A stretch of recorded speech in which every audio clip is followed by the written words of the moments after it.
Hello friends, myself Chetan Thakur. Today we learn standard 9th English medium subject Maths chapter number 7. In this last lecture we have to discuss information about congruence, triangle and some basic rules of congruence. How to triangle will be congruence. So आज same वही base पे exercise 7.1 start करेंगे.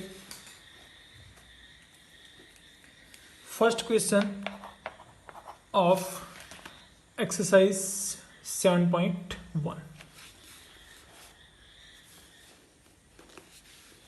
In given question, AC equal to AD and AB bisect angle A so that triangle ABC is congruent to triangle ABD. Upper part और lower part ये दोनों triangle को आपको दे दिया गया है, उसको आपको कॉन्ग्रुएंस दिखाना है. प्लस ये आपको कहा गया है कि what about BC and BD. तो ये क्वेश्चन के लिए आपको दो डिटेल दी गई है. AB जो है वो बाइसेक्ट ऑफ एंगल ए. सो ये आपको पता होना चाहिए. बाइसेक्टर यानी कि डिवाइडेड टू इक्वल पार्ट्स. तो दो इक्वल पार्ट्स में वो डिवाइड कर रहा है. तो इसकी वजह से क्या होगा कि ये जो एंगल है वो दोनों सेम हो जाएंगे. तो ये आपको हेल्प मिल सकती है प्रूव करने में. तो उसका यूज करेंगे हम. ये आपको क्वाड्रिलेटर के फॉर्म में दिया गया है. यहाँ से एंगल ए है, उसको बाइसेक हो रहा है, दो पार्ट्स में वो बाइसेक हो रहा है. तो यहाँ पे C है, B है और D है. तो आंसर की ओर बढ़ेंगे हम. Triangle ABC and triangle ABD already यहाँ पे आपको दिया गया है. AC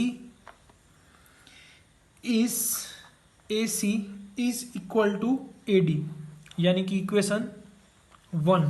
सो इक्वेशन 1 यानी कि क्या हुआ, वो ऑलरेडी गिवन इन डेटा में ही दिया गया है. उसके बाद एंगल A का बाइसेक्टर यानी कि which are CAB is equal to angle DAB. उसका रीजन लिखना चाहो तो आप लिख सकते हो. AB is a bisector of angle A. Lines AB is angle A bisector. So उसका बाइसेक्टर होने की वजह से दो पार्ट्स इक्वल होंगे यानी कि आपको मिल गया, एक साइड मिल गई और एंगल मिल गया. एंड AB आप देखोगे तो दोनों ट्राइंगल में सेम ही है. यानी कि ये आपके दो ट्राइंगल हैं, फर्स्ट ट्राइंगल और सेकंड ट्राइंगल. तो उसमें आपको एंगल सेम मिल गया. प्लस ये जो दो साइड है वो इक्वल मिल गई और ये जो है वो कॉमन साइड हो गई. तो आपका ये जो रूल्स था वो कंप्लीट हो गया. दो साइड इक्वल है और बीच का जो एंगल इक्वल है यानी कि कौन सा रूल होगा, साइड एंगल साइड. सो हम लिख सकते हैं angle ABD is congruent to triangle A जैसा एंगल A रहेगा. एंगल B है ABC और ऑलरेडी आपको दिया गया है टेक्स्ट बुक में. ABC is equal to ABD by using side angle side rule लिख सकते हो, या रूल्स की जगह पे आप थियोरम इस्तेमाल कर सकते हो. तो सेम सिचुएशन होगी, इस तरह से ये प्रूव हो जाएगा. अब आपको प्रूव करना है what about BC and BD. So BC is also equal to BD because using CPCT theorem. अब CPCT theorem क्या है वो समझते हैं, आगे हमने लास्ट लेक्चर में देखा. तो ये अब जब दो ट्राइंगल कॉन्ग्रुएंस होते हैं तो उसके C means corresponding, P means parts, C means of congruence, T means triangle. यानी कि करेस्पॉन्डिंग पार्ट्स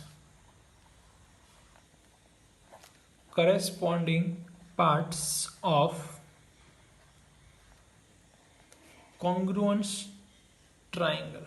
तो उसका फुल फॉर्म होगा corresponding parts of congruence triangle so ये उसका मीनिंग होगा CPCT थियोरम का।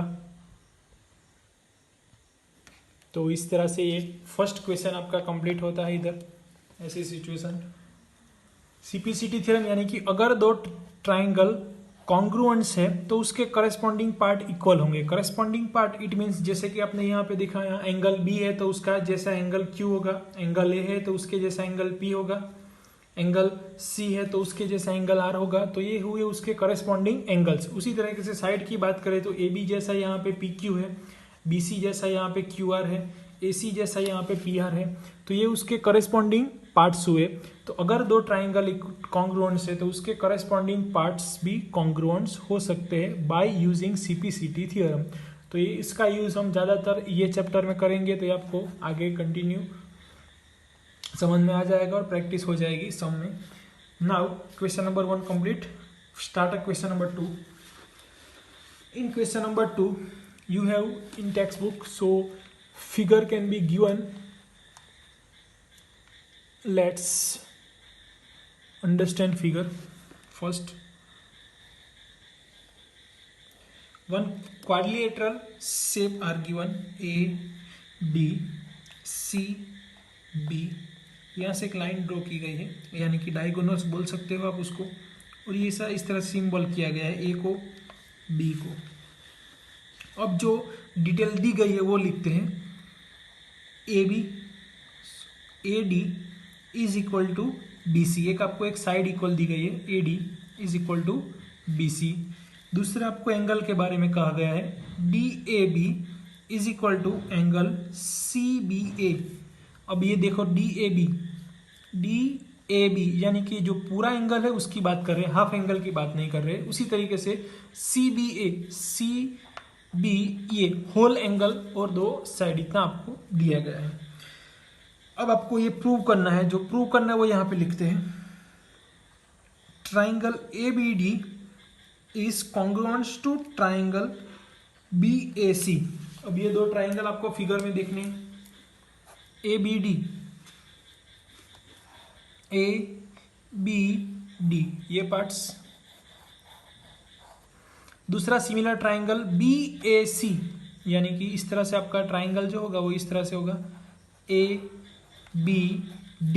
एंड दूसरा जो ट्राइंगल है वो BAC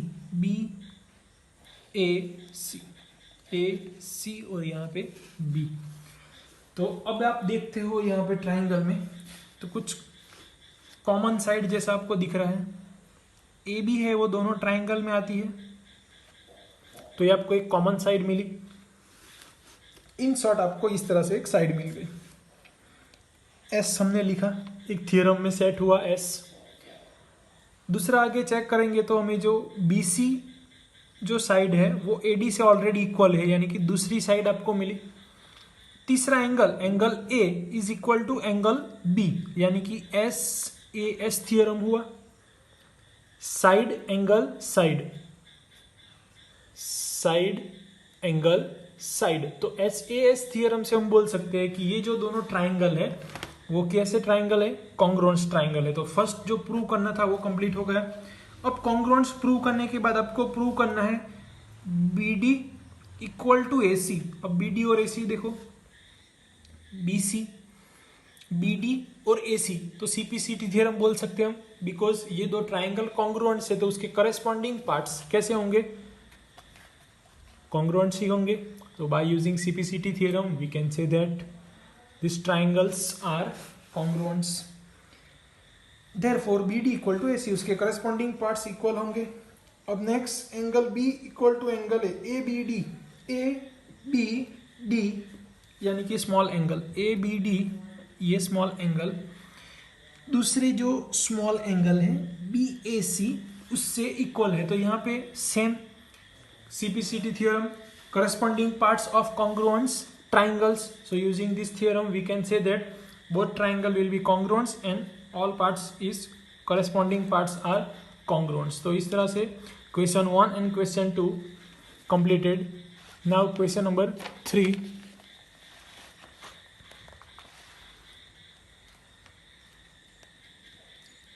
Question number 3, details are given below. one figure can be given.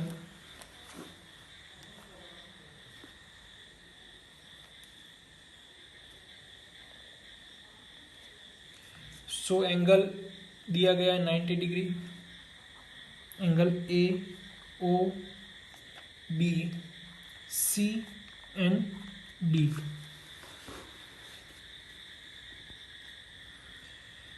In given question, AD is equal to BC.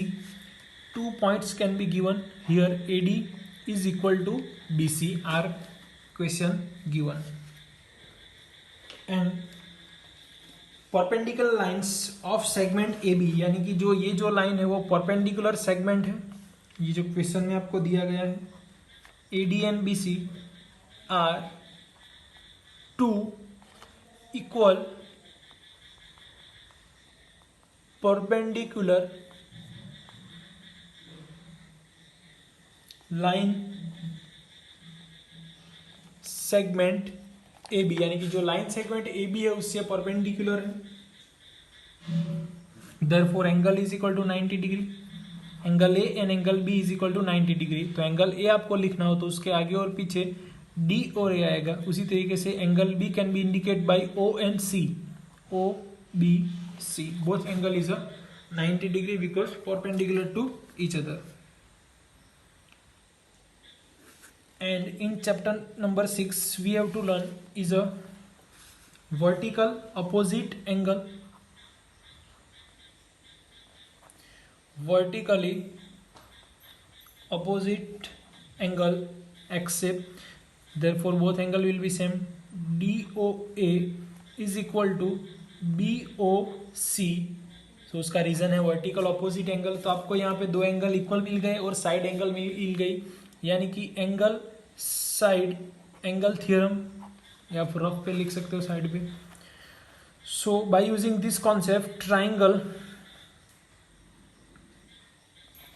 which triangle are congruent? So here A D O is congruent to triangle B C O.